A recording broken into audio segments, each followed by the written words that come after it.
निवडणूक 2026 ब्रेकिंग. अहिल्यानगरमध्ये महाविकास आघाडीची रणनीती ठरली. महानगरपालिका रणधुमाळी.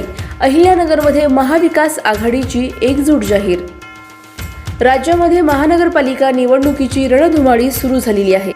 सर्वच पक्षांकडून आता उमेदवारांची चाचपणी सुरू झाली असून इच्छुकांच्या मुलाखती देखील पार पडत आहेत. तर अहिल्यानगर महानगरपालिकेसाठी देखील निवडणुकीची रणधुमाळी जोरात सुरू असून गेल्या काही दिवसांपासून शहरात महायुती आणि महाविकास आघाडी होणार की नाही यावर चर्चांना उधाण आले असतानाच महाविकास आघाडीने बाजी मारत आज अहिल्यानगर महानगरपालिका महाविकास आघाडी एकत्रित सर्व ताकदीनिशी लढणार असल्याचे खासदार निलेश लंके यांनी जाहीर केले आहे.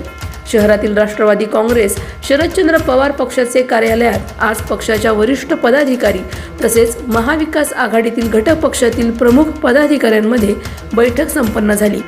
या बैठकीत महानगरपालिका निवडणुकीची रणनीती यासोबतच जागा वाटपबाबत प्राथमिक चर्चा झाल्याचे खासदार निलेश लंके यांनी सांगितले आहे. यासोबतच महानगरपालिकेमध्ये सर्वच महाविकास आघाडीतील सर्वच घटक पक्षांना सोबत घेऊन महानगरपालिकेवर महाविकास आघाडीचा झेंडा फडकवणार असल्याचे सांगितले.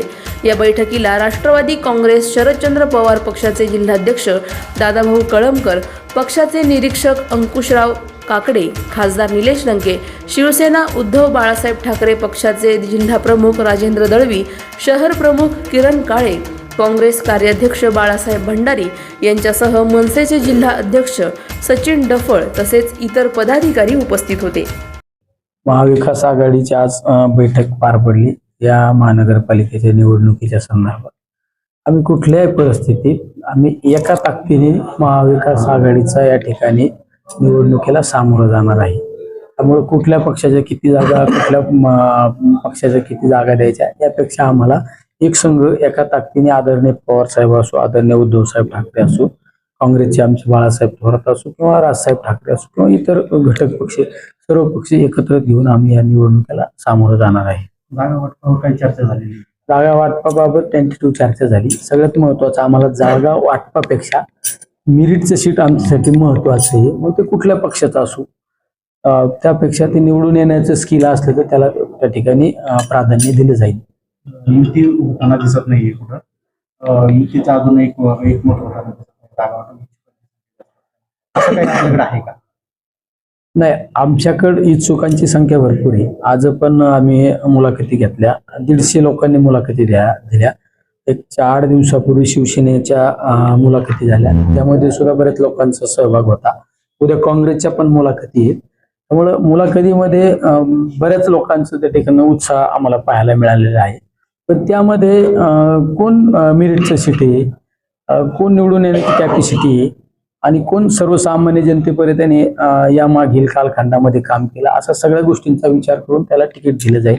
बऱ्याच वेळा आपण फक्त निवडणुकीला त्याचा आर्थिक स्रोत बघून त्याला उमेदवारी दिली जाते, पण त्यापेक्षा आम्ही आमच्या महाविकास आघाडीकडून सर्वसामान्य लोकांना न्याय देऊ शकतो, सर्वसामान्यांना मदत करू शकतो, त्या प्रभागामध्ये सर्वांचा आधार म्हणून राहू शकतो, अशा उमेदवाराला आम्ही त्या ठिकाणी प्राधान्य देणार आहे. प्रभाग क्रमांक 3 आणि प्रभाग क्रमांक 9 मध्ये जे आपले उमेदवार आहेत त्यांना डावलण्याचा कुठले प्रभाग क्रमांक 3? पालिका कुणी डावललं? पक्षाचे कुठल्या पक्षाकडून? शिवसेनेचे. आपल्या आपल्या महाविकास आघाडीकडून चांगलं काम करणाऱ्या कुठल्याच उमेदवाराला डावललं जाणार नाही. तो मग राष्ट्रवादी पक्षाचा असो, तो काँग्रेसचा असो, तो मनसेचा असो किंवा शिवसेना उद्धव साहेब ठाकरे गटाचा असो, त्याला डावललं जाणार नाही. ज्येष्ठ नेत्यांना पण कुठं डावलण्याचा? ज्येष्ठ नेते आज तुम्ही पाहिलं असेल इथे मीटिंग मध्ये राष्ट्रवादी पक्षाचे आदरणीय दादाभाऊ उपस्थित होते, शिवसेनेचे आदरणीय गाडेसर या ठिकाणी उपस्थित होते, सगळे नेते मंडळी याच ठिकाणी उपस्थित होते. काँग्रेसचे दीप चव्हाण स्वतः शहराध्यक्ष, अजून काही ज्येष्ठ मंडळी सगळे उपस्थित होते. त्यामुळे ज्येष्ठांचा मान सन्मान ठेवून ज्येष्ठांच्या विचारावरची निवडणूक लढवली जाणार आहे. महाविकास आघाडीमध्ये छोट्या घटक पक्षांना तुम्ही आज सामावून घेतलेला आहे का? त्यांच्याशी काही चर्चा झालेली आहे? कारण वंचितकडून सातत्याने सांगितलं जात आहे की आघाडीकडून आम्हाला कुठलाही संवाद होत नाही, संपर्क होत नाही. आम्ही स्वतः संपर्क केलाय पण कुठलाही प्रतिसाद त्यांच्याकडे, त्यांच्या वंचित असो किंवा कुठला पण छोटा घटक पक्ष असो, प्रहार असू द्या, आमचं कुठल्या पण छोट्या पक्षाला आम्ही बरोबर घेऊनच या निवडणुकीला सामोरं जाणार आहे. पक्ष छोटा किंवा मोठा पण त्याचा विचार आपल्या बरोबर आहे, त्याला सुद्धा विचारात घेतलं पाहिजे. सगळ्यात महत्वाची भूमिका आहे. अधिक माहितीसाठी स्टार इंडिया 1 न्यूज पाहत रहा. चॅनलला सबस्क्राईब करा आणि अशाच अपडेट्ससाठी बेल आयकॉन दाबा.